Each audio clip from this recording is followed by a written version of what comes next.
Good morning, netizen. Ah, hello po. Ako, parang nirapan yata ako magsalita ngayon eh. Nangungungo ako ah. Pasensya na po ako. Pasensya na po kayo't nasing at naupo ako. Kasi, syempre, this is my COVID journey experience. That's why I'm just trying to share to you my experience about my COVID moment. Actually, this is my 5th day. And akala ko happy na ako. Kasi parang gumaan na yung pakiramdam ko eh. Kahapon, okay na ako eh. Wala nang sakit na ulo. And magaan na pakiramdam ko. And about my chest, dito kasi dito yung parang mabigat eh. Sabi ko sa inyo na mapapakpak. At saka may pupipitik-pinting na masakit at sa likod na parang may tumutusok. Wala na. Hindi naman wala, pero ngayon wala siya eh. Siguro, nagpapahinga, I don't know. Pero wala na ako nararamdaman dito. Ito naman ang dumali. Akala ko okay na. Si sore throat, medyo nawala na rin kahapon dito oh. Sabi ko sa inyo, di ba? Dito sa may leg ko oh. Buo yan, mula dito hanggang dito oh. Parang feeling mo maga na masakit dito. Ayan. Tapos, unti-unti, parang tuyong-tuyo yung plema mo, dry na, ayaw mo, parang hindi ka makapagsalita na, ewan, dahil nga, nagda-dry yung throat ko, na parang, tuyo, ang tawag dito yun, dry nga, tinagalog ko lang, inulit ko lang, dry, tuyo, kaya, ito pinararamdaman ko. Anyway, sabi ko nga po sa inyo, iba-iba naman tayo ng nararamdaman during the COVID. Siyempre, depende siguro yun sa virus. Sabi nga ng mga friend ko, baka matapang daw yung dumali na virus sa akin. Sabi gano'n. Pero I really still don't know what.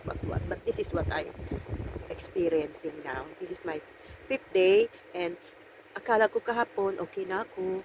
Medyo nagkilos-kilos na ako dito sa bahay. Kasi wala naman sila eh.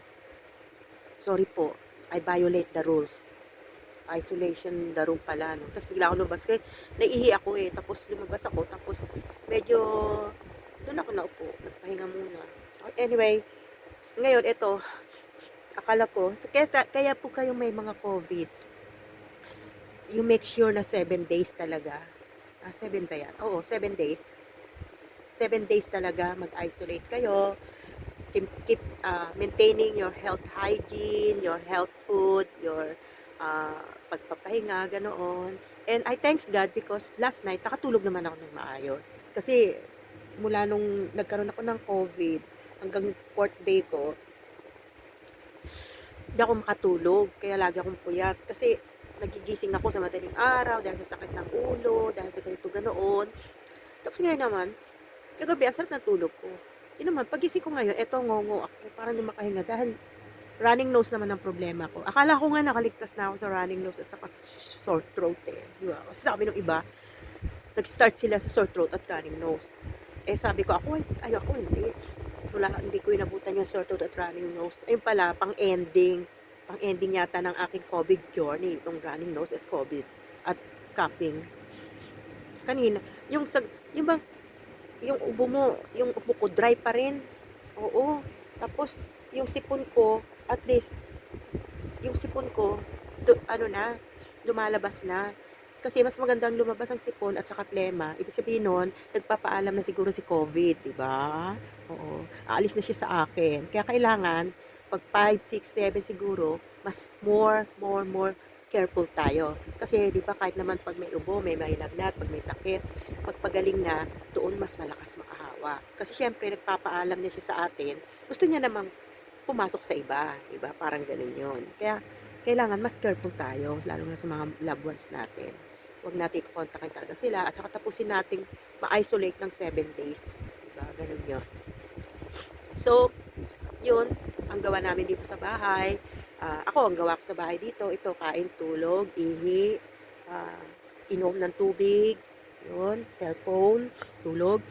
Katulad ngayon, nagda-dry na naman yung lalamunan ko, naubusan na ako ng tubig, kailangan ko lumabas mamaya. Ay, kailangan ko manghingi. Wala na, gusto talaga. And one more, itong aking gamot, ito, kasi actually, I don't like drinking a lot of medicine. Imagine, kaya pala ako mahina nung una, kasi ginamit ko lang, one capsule, 3 times a day. Mali ako. Mali pala ako. Kasi hindi ko, kailangan basahin nyo ng maigi. Kasi dito sa ilalim nakalagay, ayan o, 4 capsules, 3 times a day. So, ibig sabihin nun, sa isang araw, ang iinumin mong capsules, 12. Diba? Ibig sabihin nun, 4 na capsule sa umaga, 4 na capsule sa tanghali, 4 na capsule sa gabi. So, 12. Parang alam mo, nung unang nalaman kong ganun, nung iinumin ko yung 4 na ito, katulad dito, 4 na naman yung iinumin ko. Sa inuman, para bang, oh no, pang iniisip ko lang for the whole day, may 12 capsule sa katawan ko. No, pero ayun, you know, if this is for our good naman, try naman natin. Kasi, tawag dito, after I drink this one, naramdaman ko yung parang mint. May cool na nararamdaman ako, lumalabas na ganito sa katawan ko, hanggang dito sa lalamunan, no?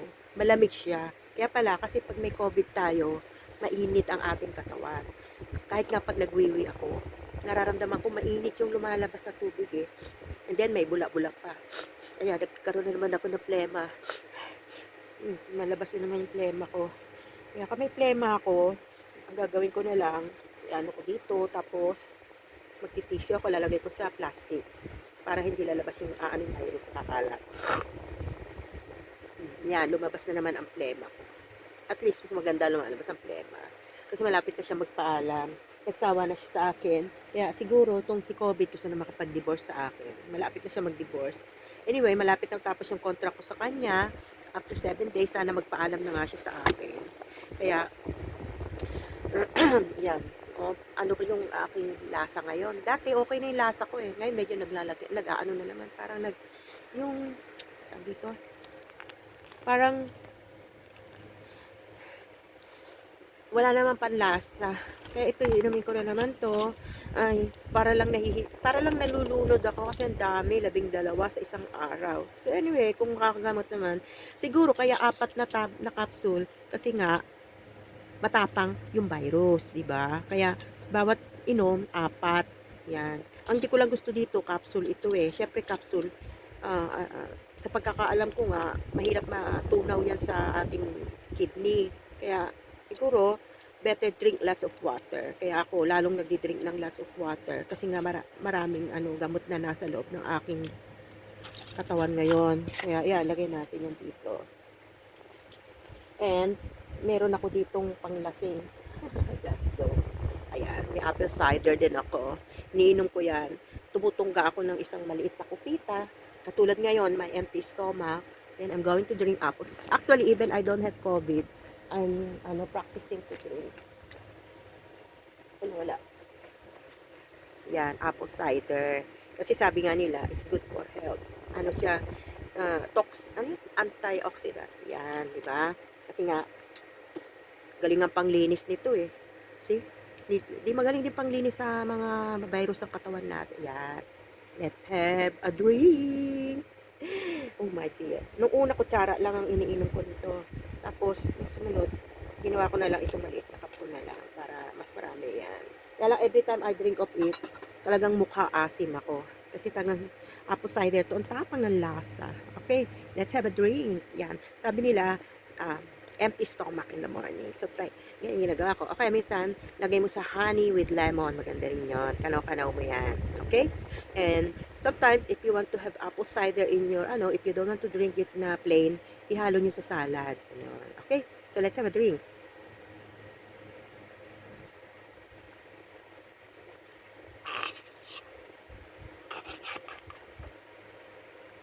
Talagang,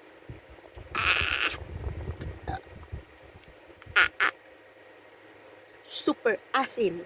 Ooh, sumisipa. Lumalabot. Ayan. So, nainom na natin si apple cider. Kasi maganda yan sa katawan eh. Noong una, nahirapan ako uminom. Hindi ko malulon. Pero pag lagi mo naman ginagawa, nasasanay ka naman. Basta you know naman that it's for your good health, okay lang po. And today, Sunday, yan. Siyempre, na-miss ko ang church ngayon dahil hindi ako pwede lumabas. Always remember, this is one way of our worshiping to God, go to church. So, if you cannot go to church, sa bahay naman, merong online. So, you can watch online. Yan. Kasi, this is one way para tayo rin ay ma-recharge. Makinig tayo ng mga message ng Panginoon. Kasi through listening the message, marami tayong natututunan na good things, di ba? Yung mga, ano gusto ng kalooban sa atin ng Panginoon, ganoon, kung ano yung mga dapat at hindi natin dapat gawin. At saka, minsan, pag nakikinig tayo ng mga message, di ba, na-uplift yung spirit natin. At saka, yung natututo tayo para tayo how to evangelize other and how to share the word of God to others, di ba? Kaya, pag Sunday, if you have time, try to go to church. Yeah, listen the